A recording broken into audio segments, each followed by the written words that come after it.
Hello everyone and welcome to 4KB Shorts Let's Learn with Kerbal Space Program. As you noticed, I don't have all of my mods. Oh, why not, KB? Well, the reason why is because if I'm going to teach people who are new to KSP how to play KSP, I can't be cluttering up the game with all these mods and they're like, what's that piece? What's that thing? What's that do? I don't understand. And because of that, I have decided to play a vanilla version, almost vanilla version. There are exactly 2 mods in this version and they will be enumerated as we go on. Now, I'm not going to show you how to build. I'm assuming you're going to know how to build. If you don't know how to build, you're going to have to practice because building is part of the fun. But we're going to start off with rovers because rovers are new. Not a lot of people know about rovers, and we're going to load up a rover I just built like 2 minutes ago. Haven't even tested it, but we're going to show some stuff about rovers. So here's a basic rover.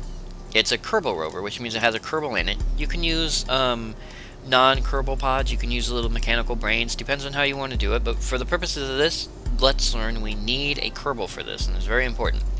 So it's just a very basic rover. It's got batteries, it's got solar panels, it's got, you know, the Kerbal pod, but most importantly, it's got the Rover Wheels. These are the smallest Rover Wheels available. There are 3 types. They're small, medium, and so large you'll never even know what to do with them Rover Wheels. Those are the stock Rover Wheels. So what I'm going to do is I'm going to launch this and I'm going to show you guys some stuff about Rover Wheels that is totally awesome and totally great. So I'm going to see you guys outside on the runway because we're going to just test this out on the runway. And if it's not daylight, I'll just speed up time, but we will not worry about that. Anyway, I'm going to show you guys out, show you guys some stuff about rovers. So let's get outside. All right, everybody, here we are out on the launch pad. Oh, I'm going to have to fix that again. We have our Rover Wheels here. So here we go with the Rover Wheels. This is the way it works. We have wheels, or gear, which is gear up, gear down. Rover Wheels do not respond to gear up, gear down. Once they are activated, they are activated. There is no question there. So they do not respond to gears, but they do respond to the brakes button, which can also be used with the B key. And B is a toggle. B is hold for brakes, and this is the toggle for brakes. So the B button is a hold for brake. Now, basic rover controls are W, A, S, and D, which are the same as the tilt controls for your command pods, and every command pod has tilt controls. Now the problem with this is I'm going to show you something here. If we use the tilt controls, look what's happening. Yeah, the tilt controls causes my Kerbal pod to try to tilt. Well, that's not the same as my rover controls. I have changed them, and I suggest that you guys change them as well. And what you do is you go into the configuration, and for input for rover, you move it to the other side of the keyboard, where rover is I, J, K, and L instead of W, A, S, D. Because you see how light this is in Kerbal gravity? If I were to try to move forward and back on, say, Minmus, I'd just flip over. Because this thing would be trying to flip me over. And because of that, what we're going to do is we're going to turn off our brakes. And I'm going to move my hand over to the I, J, K, L keys, and then we use that. Whoa! So see, we're still a little bit heavy, and I think I got these backwards because K moves me forward. So I have them backwards here, or my ship's backwards, one of the two. Anyway, point being is that, yeah, my ship is backwards. I'm actually supposed to be going this way. I don't know how I did that, but apparently forward on this command pod is that way. So anyway, point being is you see how top heavy this is, and this is just with my I, J, K, L keys. Now I'm going to show you this really quick. If I were to hit K, and I think W, K and W at the same time, watch what happens. You see that? That would be what would happen if I were using the same key for both items. Is just a little bit of a thrust causes me basically to flip over, versus this little tiny thrust here that I'm using. So for that reason, it is super duper important and it's super smart of you not to do what a lot of people do, which they say, well, just switch to docking, because docking changes up your ability to move. And it does. It changes your ability to move. But all it really does is change how your docking nodes work. If you notice, see, we're not moving at all now, WASD. That's because I switched my keys, but they say switch to docking and go to rotation, I think, and that's how you'll do it. And I don't like that. I don't like that. That's too complicated. Just stay in your staging and just change up your keys so that your rover is a completely different set of keys. It makes life so much easier, believe me. Now, since this thing is so top heavy, I don't know if we're going to be able to do this, but we're going to give it a shot. Now, we may crash the entire rover, but we're going to try to do this way. Oh, there it is. Okay. Oh, it broke off completely. That's no good. We don't need the whole thing to break. We just needed one wheel to break. Maybe we can get lucky and break a different wheel. This thing is like super light in curb and gravity. Alright, so it looks like we may have flummoxed this a little bit. But I'm gonna breakdance this guy and try to get him to break a wheel without breaking it off, which is actually really difficult. I don't know if our Kerbin can do it now. I don't know if Jebediah can do it now. Let's find out. So let's EVA Jebediah. He may be able to do it. Pardon me. He may be able to do it with this one wheel, but I doubt it. But we're going to give it a shot. Can you fix this, Jebediah? Yeah, okay. So even though it's broken off, we can do this. So if you drive too hard, Rover Wheels break. And so you can see it like this. It's all broken up. And a Kerbal can actually get out, and you have this right here, repair wheel. And you just click it. Bloop. Now the wheel's still broken off, but it's now 100%. So if you have a little space tug or a little, little rover and you break a wheel, don't write it off. If you have a Kerbal nearby, have them walk over, right click, and repair the wheel. And that's really all wheels are about.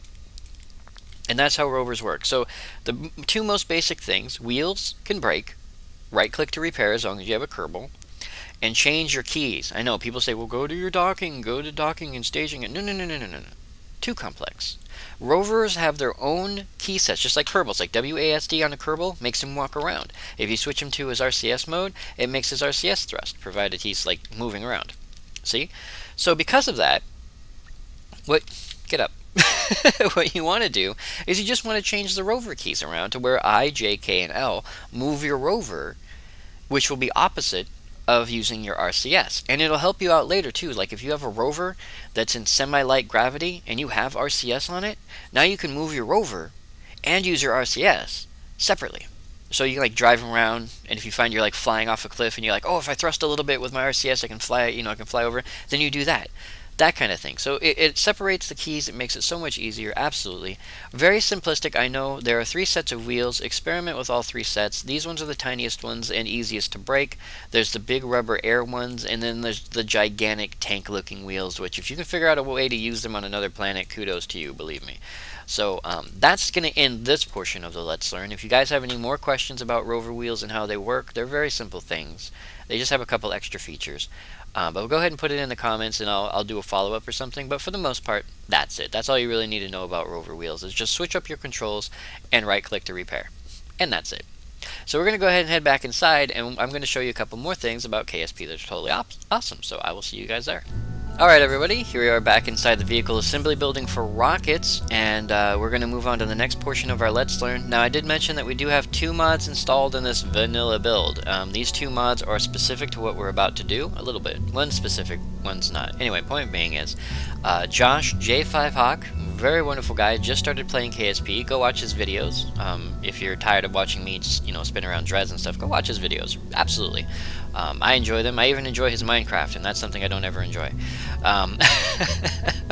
But he asked me if I could do a Let's Learn on docking, and I realized that no one's really done a Let's Learn on docking. It was super new and super cool, and everyone's like, "Way docking," and no one ever said this is how you do it. And mostly he wanted me to go over the components you need for docking, and I realized, okay, why not? So here's one half of a docking ship we have. The other one we have is up in orbit. Now, for docking you need 2 things. You really need a docking clamp. Absolutely need a docking clamp. Now those come in 3 flavors. 2 sizes though. We have the tiny ones and the big ones, and then the big shielded ones. The big shielded ones are only used if you're taking a rocket up that isn't already docked with something. You cannot put these together in the VAB and have them attached to another docking clamp. It won't work. These are only for exterior look pretty docking clamps, just so you know. So anything you're going to put together in the VAB or anything industrial looking, you use these 2.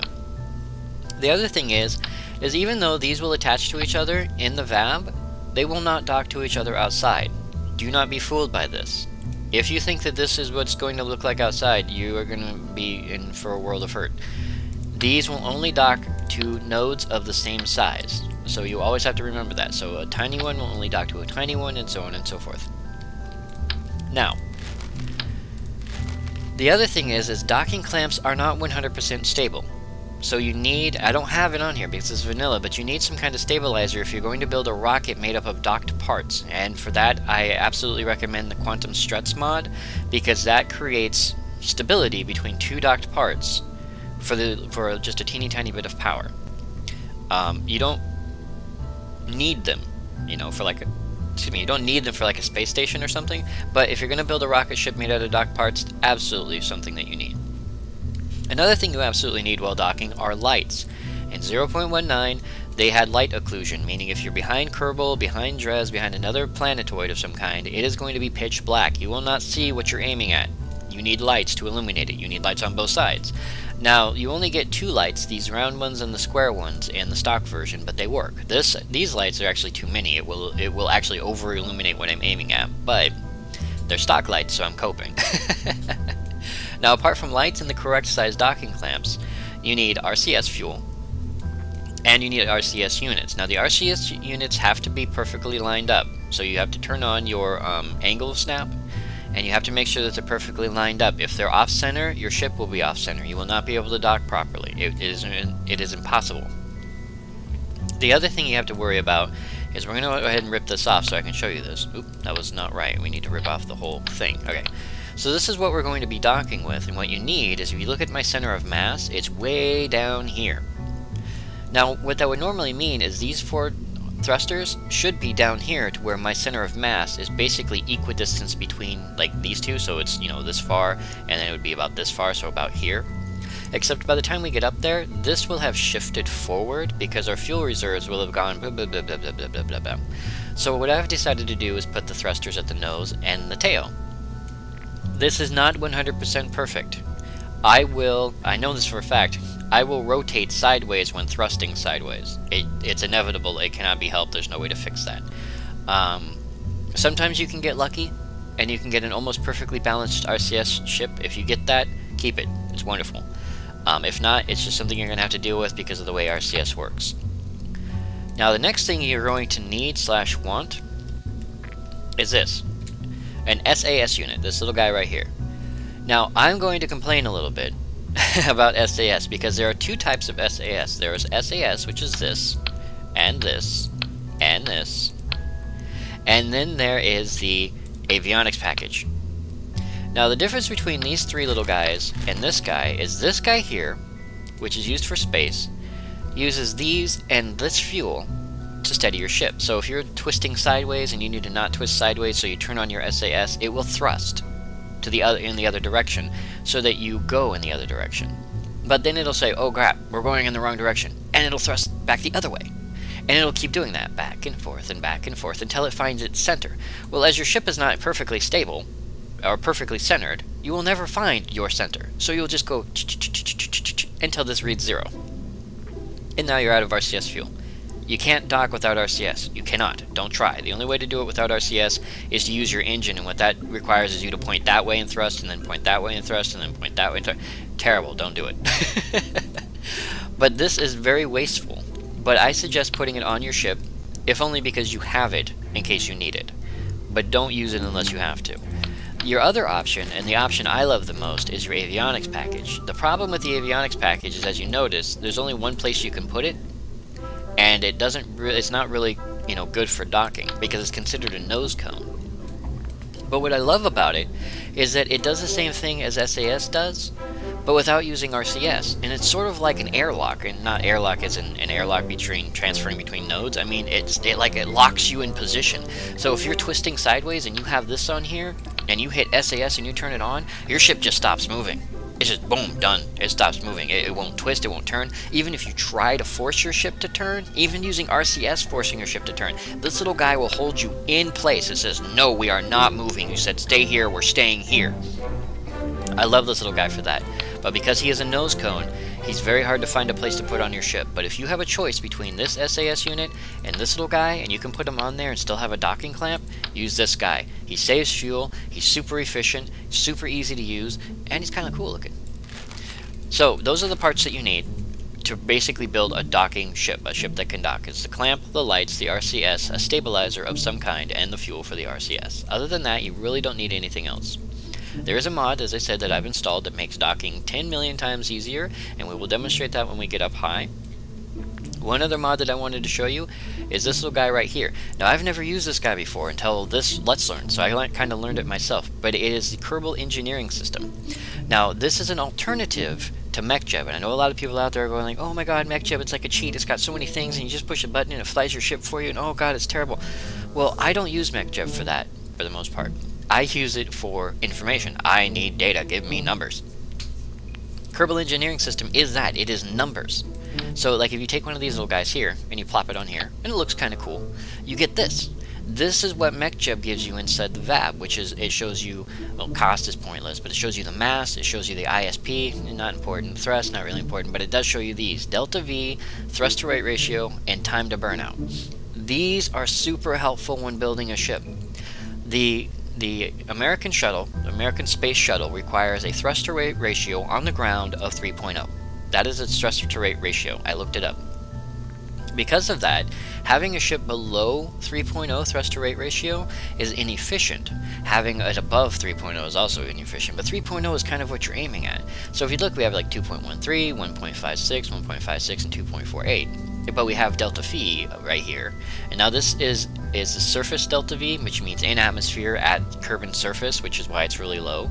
And then this is vacuum delta V, which is out in space without any kind of friction, which are really high. So these numbers right here are really what I pay attention to. But if you don't like Mechjeb, if you think Mechjeb is a cheat, and if you're worried about using all the little doodads and whatnots that it gives you, use this instead. And if you're worried about, oh, well, what if I forget this data because this only works inside the VAB? Well, you take this little guy off, and you use this little guy. And I want to tell you, the ER7500 computer flight unit is the coolest model I have ever seen in KSP. So cool, in fact, I'm thinking about kind of hack jobbing it and replacing Mechjeb's model with this thing, because check this thing out. This thing is so cool. You put this thing on here, and it gives you the same information in here, but it also gives you additional information outside, which I will demonstrate. But look at that. Isn't that awesome? That is like so Star Trek right there. Let me zoom in. That is like so Star Trek. You got the blinking lights, you got the tape drive, everything. I love it. This is the coolest thing ever to me. To me, it is the coolest thing ever. Like I said, I love models like this that are just super corny. All these little bright flashing lights. Super awesome model. But anyway, so you have like atmospheric stats, you have show all stages, you have compact mode, that's compact mode, which only shows you what you really need, which is your thrust to weight ratio and your delta V. And I say that if you're worried about Mechjeb making you cheat, or if you can't control yourself from using all the little bits and bobs Mechjeb gives you, go with this. Go with a Kerbal Engineering Pack, because it actually works really, really well for what you need. Just the numbers. Those are the most important things, are just the numbers. So with that, and I believe this ship is all put together and all built up, and I put it together. We're going to head out onto the launch pad, and I will demonstrate the rest of this little mod that I think anyone who doesn't like Mechjeb should get. And from there, I'm going to launch up, and we're going to show the docking portion next. So I'll see you guys out there on the launch pad. Alright everybody, here we are out on the launch pad. Now if you look here, since we have the flight computer on, we have Flight Engineer version whatever, and we have Orbital, Surface, Vessel, and Rendezvous. So we say Orbital. That's our orbital information. So we have apoapsis height, periapsis height, time to, inclination, eccentricity, orbital period, longitude, semi-major axis. Really, for me, everything below time to periapsis is useless. But like I said, if you don't like Mechjeb, if you don't want to use Mechjeb 2 and don't want to make your own custom windows, this right here is super duper important information that you can use without having to look at your map screen. Because right now our apoapsis is 74 meters, which is basically where our nose cone is located. And then our periapsis height, if we were orbiting the planet, is negative 598 kilometers. That's a bad number. But with this, you don't have to go to your map screen to check the data. And that's really good if you're doing a Let's Play. If you like doing a Let's Play, this is really, really good. Otherwise, it's just convenient. Now, along with orbital information, we have surface information. Now, that shows us our altitude at sea level, which is basically, well, we're at sea level, so it's basically to hit the water. But then it shows altitude terrain. So if you notice the difference here, now anyone who's flown knows that the difference is if you're landing on a 1,000-meter tall mountain, this says you're at 1,000 meters, you're actually hitting the ground in about a half a second. And that's what this problem is here. This is altitude at sea level. So this number right here, super duper important if you're building a lander, because you will never get more frustrated than when you're coming down on something, looking at this number going, okay, I have 500 meters to go. I'm going 200 meters a second. I should start slowing down. And then you hit the throttle, and then suddenly you're in the ground. Because you weren't at 500 meters. You were at 40 meters. So super important. Vertical speed, not really important, but it's helpful when landing. Same with horizontal speed, because horizontal speed, of course, is left and right. And if you're coming down on landing legs, you don't want to be going sideways 2 to 3 meters per second, because you'll flip over. So horizontal speed is great for landing. Longitude, latitude, g-forces, not really important. Terminal velocity, semi-important, and I say that because that's for fuel efficiency when flying. So if I go above 102 meters per second at this altitude, I'm wasting fuel. not super important. Atmospheric efficiency, drag, density, pressure, wonderful numbers, not super special. And then vessel information, which gives us all of our delta V information, throttle, current, surface, whatever. And then rendezvous, which we can rendezvous with a ship, because we have a ship in orbit, so now we can rendezvous with the LL return. So here's our rendezvous data. So it says if you need a rendezvous with your ship, here's your current altitude, apoapsisite, periapsisite, orbital period, distance, velocity, relative velocity. Now for us, what we want is distance and relative velocity. Those are the two most important numbers on this page, to me, because that shows our distance to the target and how fast we're going relative to the target. We can go back to target type and we can say celestial body, and then we have all these different planets and we can figure out where we're going, how we're getting to, distance, orbital period, things like that. So it's super helpful, but it's all just information. The thing won't fly the ship for you. So if you're worried about Mechjeb, if you're like, well, I don't want to use Mechjeb because it's just too super scary, well, fine, fair enough. Wouldn't complain to you or nothing. Use this instead. It's just information. The only other thing I don't like about it is the windows here are all stuck together. There's no way to remove them. Now you can open them in different orders. You know, I guess it looks like they open in the same order no matter what. But since it's all in one line, you can do like orbital and vessel information, which I guess is helpful, but then you have this big chunky thing in your way. That's just my choice. That's a visual thing. But like I said, if you don't like Mechjeb, this might work better. And as a matter of fact, this is actually looking really nice to me in comparison to Mechjeb, and I love Mechjeb. So, and then once again, you get the really cool little spinny thing. So anyway, I'm going to get this thing up into orbit, and then I'm going to show you guys the most important parts of docking, as well as the other mods. So I will see you guys up there. Alright everybody, here we are in orbit. Now, in order to rendezvous with another ship, the easiest way to do that is to just target it. Of course, targeting it can be a pain in the butt, depending on its orbit and how much crap you have in the way. Oh, so it looks like our, wow, 13.2 kilometers. I got very lucky on this. That means we should be able to maneuver our way into an intercept very quickly. To do that, there's two things you want to make sure of. You want to make sure that your orbital plane is equal to or roughly equal to its orbital plane. So as you see, we're a little bit off. You also want to make sure that your intersect point, now this is a double intersect point. What that means is if you see where it says intersect 1 and intersect 2, though you can intersect at 2 points. If both points intersect at roughly the same time, you'll only get one intercept point. So what we want to do is we actually want to kind of speed this up a little bit, I think, maybe. Does that work? 4.2 kilometers. Okay, that's a little bit better. This is actually really lucky of us. 4.2, is there a way to adjust that? 4.0.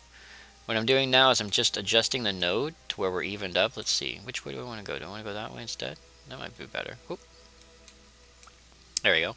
So I'm just adjusting the node to where we'll most likely intercept without too much problems. We may not. I don't know. It looks really nice, but at the same time, you can only get so close before it's too late, you know?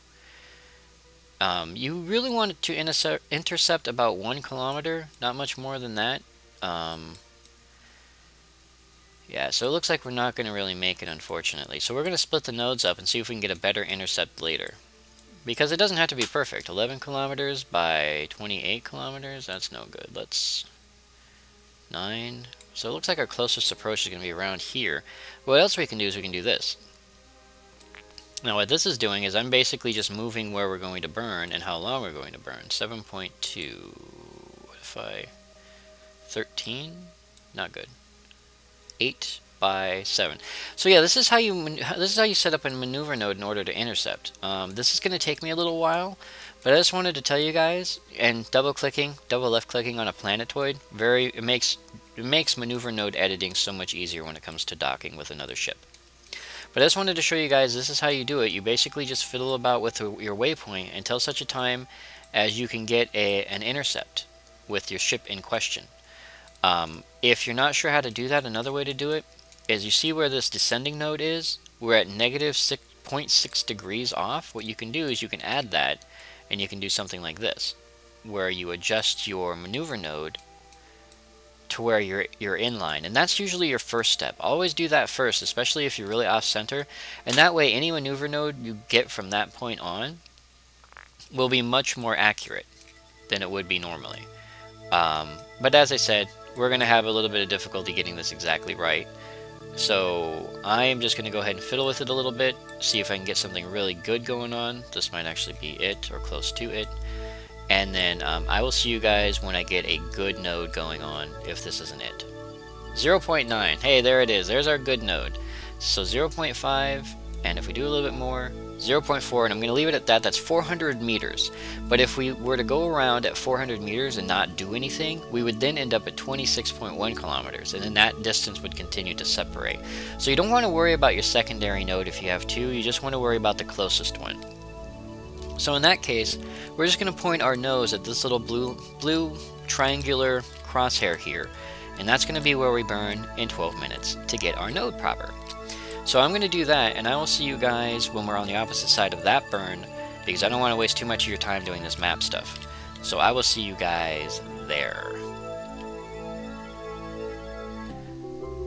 Alright everybody, here we are in orbit. As you see, the return is at 501 meters, and if we take a look at our map, our closest intercept will be here, and it will actually be within 100 meters of the ship, and that's in 7 minutes. So what we're going to do, and luckily that's actually on the bright side of Kerbin, so what we're going to do is we're going to just speed up time a little bit, and we're going to keep an eye on the return,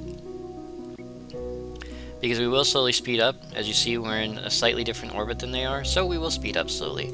But the map's not wrong. Our closest approach will still be 100 meters, which is great. Alright, so there's our ship. There's a ship we're going to be docking with. Now, we know for a fact that that's the wrong end, because that's the end with the engine on it, so we want to be aiming for this end. And in order to do that, we're just going to go ahead and speed up just slightly. Now, I like Mechjeb for this, and unfortunately that's the problem I have with the rendezvous here. If we go here, it says our distance is 162, but it doesn't give us our closest approach, as far as I can see. It just gives us all these different data, but it doesn't say closest approach, or with time to closest to approach, which are my two favorite numbers. Relative velocity is nice, but that's less helpful than it might think. So, without Mechjeb, I'm going to have to kind of fiddle with this a little bit. Because I'm not sure where I'm going to be here in a minute or two, but we're going to see. So let's see. I don't want orbit. Oh, did I lose my target? Oh, that happens sometimes. Sometimes you lose your target, which is really, really, really annoying.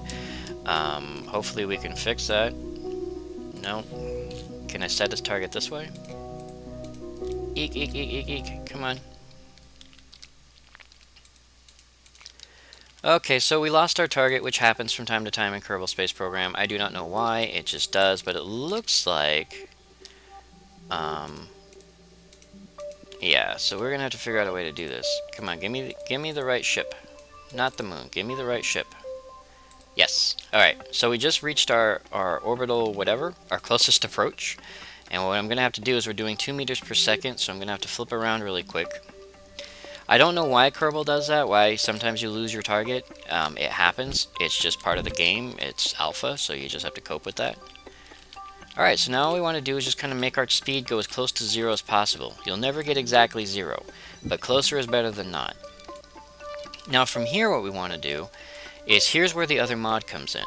We right click here and you say control from here because you want to control from the clampatron. The next thing you want to do is you want to click on this clamp, which is too far away. Unfortunately. So we're going to fight the system a little bit. We're going to fight the system a little bit, and we're going to just do this. We're going to go, I say, that way a little bit. Alright, so we're heading towards the ship at 7 meters per second. I have to be very cautious about this, but we have to get close enough to where I can right click on that teeny tiny docking clamp.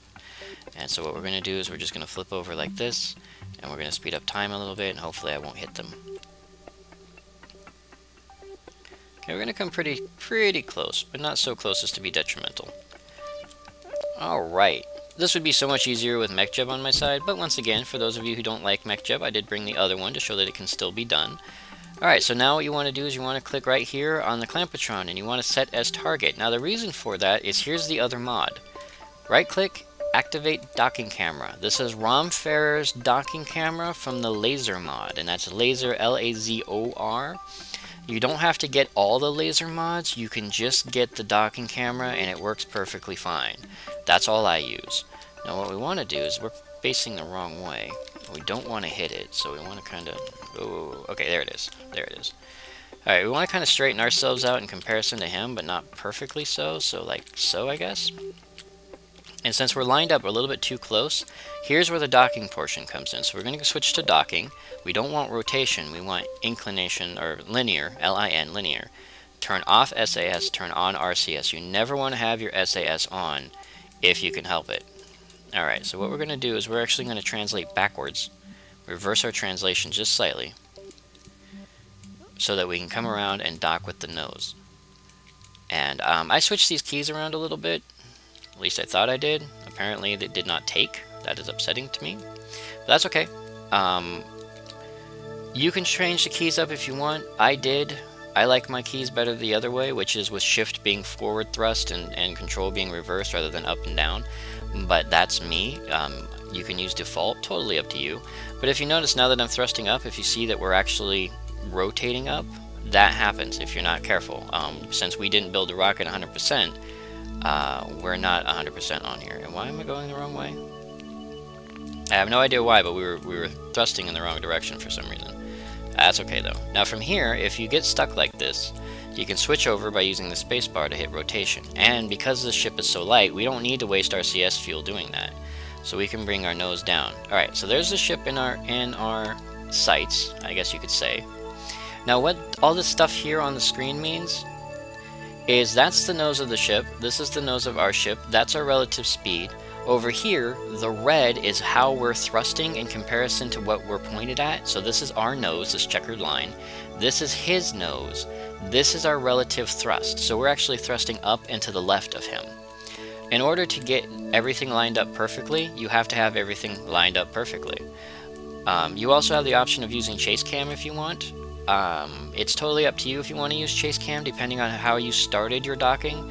If you switch to chase cam, there's a chance you could really screw up the way you've been docking. That's up to you, but it's a choice you have to make. So now our relative thrust is straight, so now we're heading straight at him, but because he's off center, we want to go off center too, so we want to thrust to the right. And we're going to speed up time a little bit and see how this works for us. Okay, it seems to be working okay. Now we're going to thrust left a little bit. So we're perfectly aligned with, well, perfectly aligned with our thrust, but if you notice, his nose is still above ours, and that's because if you see us here, we're now tilted funny. So we're just going to go ahead and, wow, my SAS is on and it's not screwing me up. That's weird. We're just going to go ahead and rotate down a little bit, like so, and if you notice the white line's coming down, and it's changing all these little numbers, so what we're going to do is this, we're going to go bloop, we're going to hold this there, like so.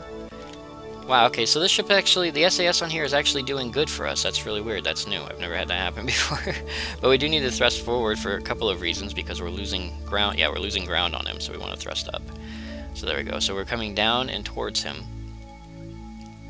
And this is how basically docking works. It's you know, not 100%. You kind of have to guess and move and duck and dodge and hope and pray and readjust and all sorts of other things. SAS is actually working for this ship. I really wish I knew why it's working for this ship. It's never worked in the past. Alright, so we've just come a little bit closer, which is unfortunate. Oh, no. Back it off. Okay. So we want to come up and to the right, because that's where he's at. Okay, there he is. We'll bring it down. Okay, bring it down. Okay, that should be good. We want to move right a little bit. Come on. Alright, so there we go. We're not perfect. But we're pretty close. And I don't know why RCS is working for me right now. I really wish I did. But it is, and I'm okay with that. So there we go. Everything's basically all lined up. So what we want to do now is we just want to thrust forward. We want to make sure we stay lined up. So we want to thrust forward a little bit. You can zoom in and make sure everything's working for you. Oh, you know what I haven't done? Lights. There we go. That probably would have made things a lot easier, but I'm used to working with smaller lights. But there's that. So we want to go there. And it says we're lined up perfectly, so I'm going to have to trust it. I don't, but I'm going to have to. Alright, so there we go. And they should just connect to each other pretty simply. Boonk, like that. Now, it takes a moment for everything to work. RCS will go bat crazy. But there we go, we're docked. And that's basically how you dock your ships together. I mean, it takes a really long time. I tried to cut down as much as I could, but that's a full-on docking maneuver using a laser cam, which is, like I said, it's super helpful because without it, you know, with it turned off, you have to look at your ship this way and say, okay, are we lined up? And then you look this way and you're like, okay, are we lined up? And so you adjust a little bit, and then you look this way and you've just drifted again. You're like, oh crap, and you have to. So the laser cam is really helpful for that. So I absolutely suggest that mod if you're going to be docking. Also, once again, if you're going to be, if you need data. Toggle Flight Engineer, I guess you can turn them off if you want. Perfectly functional mod, very cute model, very awesome model. The information portion of Mechjeb, at least. And so from here, we're going to show a return, because, you know, we're here, we're going to return. So let's go ahead and get get Jebediah out, because Jeb's like, yay, the greatest day ever, so we'll EVA Jebediah. And it looks like his port is over there. So we were going to go ahead and release. And R, and back away slightly, and head down. I don't EVA very much. If you haven't noticed, I don't EVA very much. There's a movie coming out called Gravity. That, for me, is nightmare fuel. Without question. Oh! Like I said, nightmare fuel. I don't know what just happened to Jeb, but oh god. Gravity is not a movie I will ever see. Because my worst fear, and I've never even gone into space, probably never will go into space, but my worst fear, more than being eaten by sharks or swallowed by darkness or kidnapped by the Slender Man, is being thrown into space without a tether. That is my greatest fear ever. So, nightmare fuel for me. Okay, Jeb, what the hell is going on?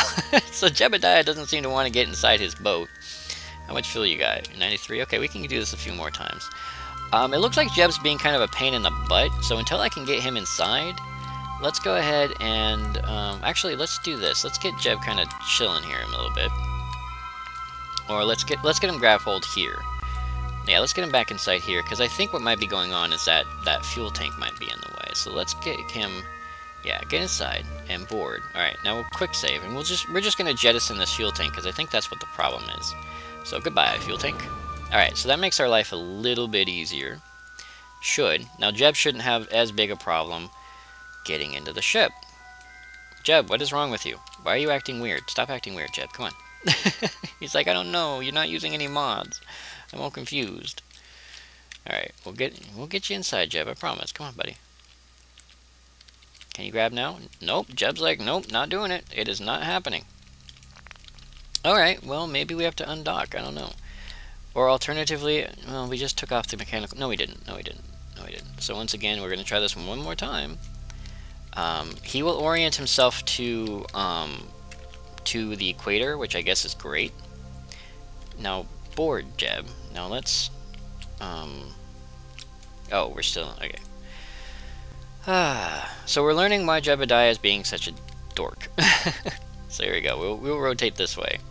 And that will get us at the equator, basically. So Jeb should now be equal, or he should be able to grab hold of that without flinging himself into orbit. So let's do this again, Jeb. Shall we? Let go. There you go. Now orient yourself correctly. Now hopefully this time we'll either be able to board directly or he'll be able to grab. Sometimes you can just board directly. I don't know why he's not doing that. There we go, Jeb. Alright, so board, and now he's in that, and that's great. Unfortunately, we just dumped our fuel, so we can't reverse with the other one, but we can reverse with this one. So let's do that. Let's quick save, and we're just going to go ahead and reverse our orbit, so we come in crashing down. Crashing down. Whee! We do that by doing this. We just throttle up. And then, of course, we can look at our orbital information, which shows our periapsis. 44. Can we go any lower? 40... 37. We'll do 37. Alright. So there's that. We'll turn off our lights. We'll quick save again. Orbital, and then what we're going to do is we're going to do this, I think. I'll let it be at a lower orbit than us, because that's probably safer than not. That way we don't hit it. Come on. And decouple. Undock. And we have Jeb. Oh, that's not Jeb. There we go, that's Jeb. Jeb's like, yay, okay, so we have Jeb. Now, like I said, hopefully that will make it not hit us. That little bitty bit of thrust will cause it to crash out much more quickly than we will. So there it goes. Bye-bye, little guy. And we will. Oh, we lost our flight data. So we're just have to do this by by ear, as it were. So that is basically how you dock and how you fly. I didn't, not really how you fly, but how you dock. I really didn't go into things like the action groups, and I think I could do a little bit of that near the end here for you guys, because action groups are actually really awesome. I really don't have much to just, whoa, okay, yeah, we're at 4 times speed, I forgot, don't do that. Action groups are actually really awesome, and they're very, very, very, very helpful. But you have to know, I guess, how to use them, and so I'll show that to you guys really quick as soon as we get Jebediah down, because, you know, Jebediah needs some love. Okay, we're just going to kind of flip out for a minute until we hit atmosphere, then the ship should straighten itself out. Yeah, it's slowly starting to straighten itself out, which is great. Whee!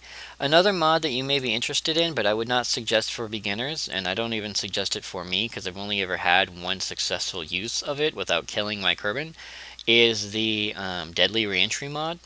And as most of you are probably aware, 0.19 added reentry effects, meaning you get fire, but it doesn't do any damage, it's just an effect.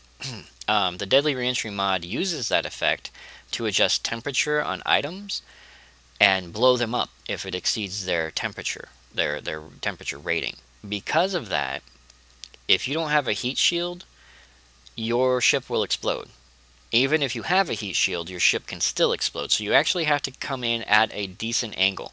This angle might work if that were the case. I'm trying to train myself to come in at not 90 degrees. But you really have to be cautious and careful. If you're not, you will burn up in the atmosphere. There is no question. So it's a mod you may want to try, but I wouldn't suggest it if you're new to KSP. Like I said, I'm one of those people who's crazy.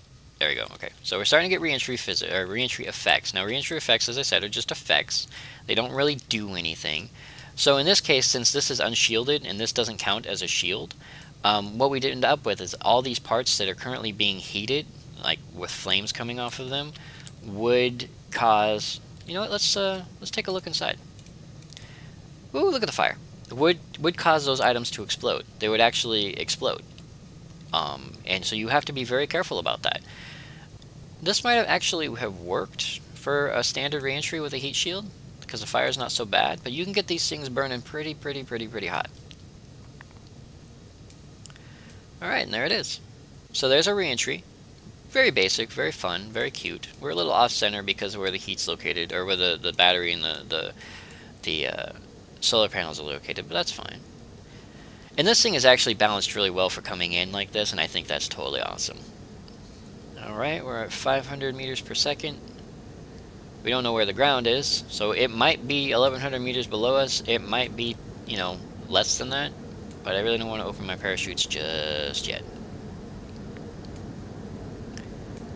Whee! Unfortunately, to do the atmospheric Mach physics, you have to be going at least 500 meters per second in atmosphere.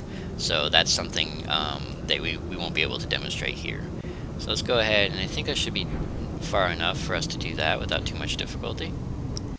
So there's our parachutes, all jettisoned out.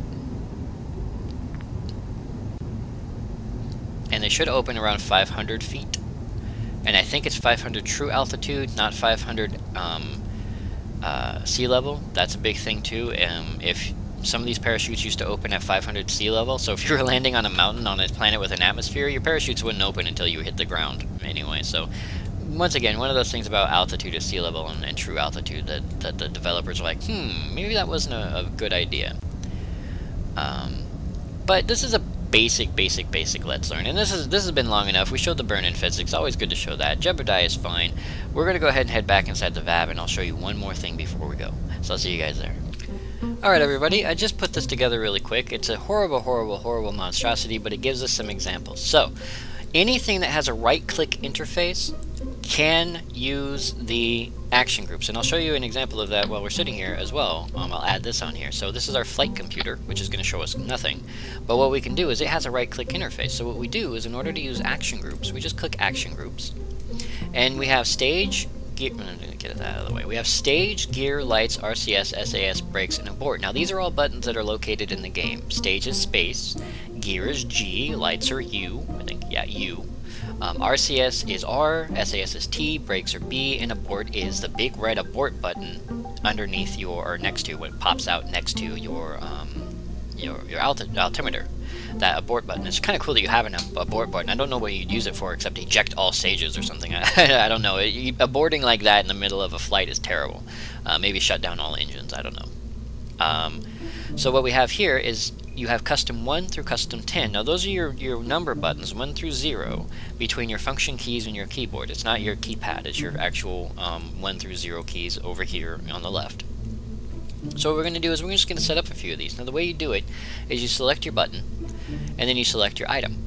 Now items that are grouped, so I put symmetry times 2 on these, symmetry times 4 on these, no symmetry on this one, symmetry times 2, symmetry times 2, and no symmetry on this. Now what that means is if you have symmetry on, it selects everything that was put on symmetrically. So if one were to be these lights, we have these options for both of these lights, and you know they're selected with the big blue selection on them.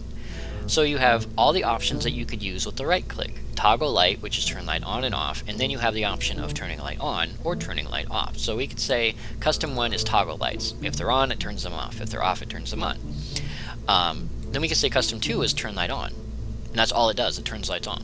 Custom 3 is turn light off. There's really no reason to do that, but you have that as an option if you want it. Just in case something weird happens, you can say, okay, on, off, like an on-off switch if that's what your thing is. Now if you don't like it up there, you just hit reset, clears it out, and you're good to go. Apparently it clears it out of all of them. So we're going to say toggle lights for 1. And then in order to power our lights, we need power, like actual power. So we go to our solar panels, and our solar panels can be also on 1. So we'll say toggle solar panels. So 1 will actually open these solar panels and turn on the lights, which will cause a circular power thing. Yay! No. If only it worked that way. But we'll also say 2 is our backup solar panels. So if our first solar panels break, we have backup solar panels. Those are on number 2. Maybe our Kerbal wants to get out. Okay, if our Kerbal wants to get out, that will be 5. So we have extend ladder, retract ladder, and we'll just say toggle ladder. I prefer toggle. Totally up to you what you want to do. Parachutes don't have a button. They have a stage, which is stage, but they don't have a button. Deploy and cut chute. Oh my god, really? You can deploy your chute with 10. But what if there's an emergency? Well, we'll say 7 is cut chute. And that way, if the parachute gets all tangled up, we can just cut the chute.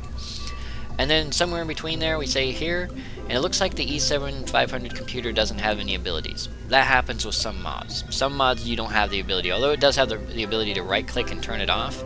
It's not implemented in action groups. So there are some mods that you won't be able to do that with, but all the main component parts will have that. So let's go ahead and get this thing out. Let's call it Untitled. Well, no. We'll actually call it Let's Learn Action. Let's Learn Action. And I'll see you guys out on the launch pad, and I'll show you how this works. Alright everybody, here we are out on the launch pad. I had to remove the flight computer because I think it may have been messing with the buttons, because the buttons weren't working. So I took that off, I brought it out here, and they appear to be working. So here we go. We have 1, which toggles our lights and our first solar panels. You just hit 1 and it does all that by itself. You hit 2, and 2 apparently is being kind of a douche. Okay, so 2 is not working, I don't know why, but I know 5 is, and 5 is this. So 5 is that, so we have that working.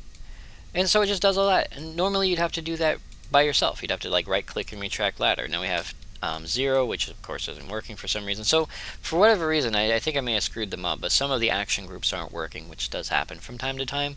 But as you notice, you know, the number 5 retracts all of our ladders, and at least the number 1 turns off our lights and retracts our solar panels. So that just makes automating system, like items like that, like if you have a big space station with like huge solar panels and you have to right click and open and right click and open and blah, blah, blah, terrible. But you just hit 1 button and it does everything you need in one big swoop. So action groups are super simple. Anything you can right click, and I say anything in quotations because some things you can't, as we saw with the flight computer, but it's much easier than right clicking everything manually like this. But if you do things like this, you can also do weird stuff like this where you like extend 2 ladders like so. And then of course, and this is just for fun, just as a kind of a joke, but if you hit 5, remember it's set to toggle, so it'll actually toggle them. Well, apparently now they don't toggle. Okay, there it goes. So yeah, you can do weird things like that if you want to. So action groups, they're super great. They're not as scary as they might seem. Wonderful little devices. Use them for solar panels. Use them for lights if you want. If you don't want to turn on all your lights, like if you have a single point light that you don't want turned on with all the other lights, you can do that. that kind of thing. Totally up to you how you want to use them, but super duper simple to use. And so this is just a few of the features of 0.19 and a few of the extra options and a couple of extra mods. I use a lot of mods. I love mods. Mods are great. Mostly I use structural mods, but they do slow your game down. They do slow down loading times, things like that. But if you find a mod that you like, pick it up. Scott Manley recently did a mods that he uses list. 100% I say go view his mods, because apart from one or two mods, he and I have basically the same exact mods. I think I have the Ion engine pack and he doesn't, and he uses the robotics pack and I don't, and I think that's basically it. So I hope that was helpful for all of you. So once again, I would like to thank you all for joining me, 4KB Short, on this Let's Learn with Kerbal Space Program, and I will see you next video.